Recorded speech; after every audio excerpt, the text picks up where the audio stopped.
When you have a really high quality coffee, you don't want to use paper filters. So I want to use a metallic filter so that I get some of the fats in coffee, and some of the fat soluble things that usually end up in the filter are actually the medicinal properties in coffee. But if you have really poor quality coffee, you want to use a paper filter always. But if you have some really high quality coffee, I tend to use a filter. It can be a metallic one, so this one is a golden one.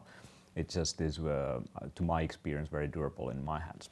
So, but this time we didn't use that, but we used this product. So this is a mushroom coffee from 4 Sigma Foods, a Finnish company. And so this is a double extract of some Arabica coffee. But there is also a double extract of some medicinal mushrooms, chaga, which grows on birch trees and has immune system boosting properties. And it's also slightly adaptogenic, meaning that it helps your body to adapt to stress. And there's also cordyceps. It's a favorite of athletes, for example, for increasing their oxygen intake. And it gives you a nice source of energy. To me, it's also nootropic, so it really, boosts mental performance. And it's very synergistic with coffee, especially in terms of taste also. And the other thing is that coffee is slightly acidic, but these kind of mushroom powders like chaga tend to be alkaline. So it basically balances out the acidity of coffee. And really, it gives a much more rounder flavor to it. So I often put, instead of using this stuff, I like to brew my own coffee. That's the real pure chaga. And what I would do, I would put the chaga extract, which it looks like kind of like coffee, and it's very synergistic with it.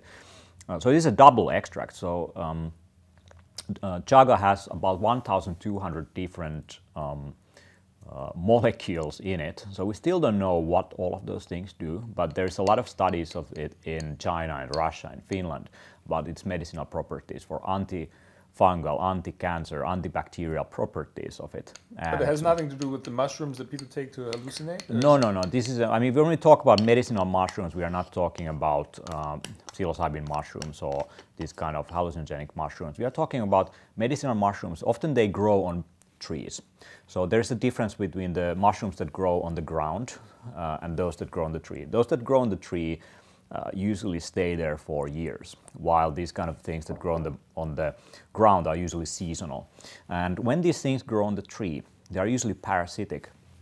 So they concentrate some of the complex alkaloids created by the tree into the mushroom. So chaga, for example, concentrates some of the molecules that are in the white part of the birch tree into the mushroom. So when you eat the mushroom, you get the medicinal properties of the tree as well. So that's why I would go with a wild one. That is a wild one. Yeah. So not a mycelium based. We are from Finland, we have very clean nature, so that's what I'm using for.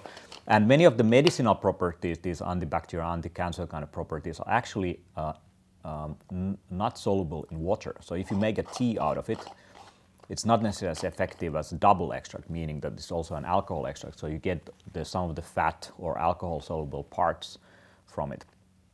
And this mushroom is not edible as it is.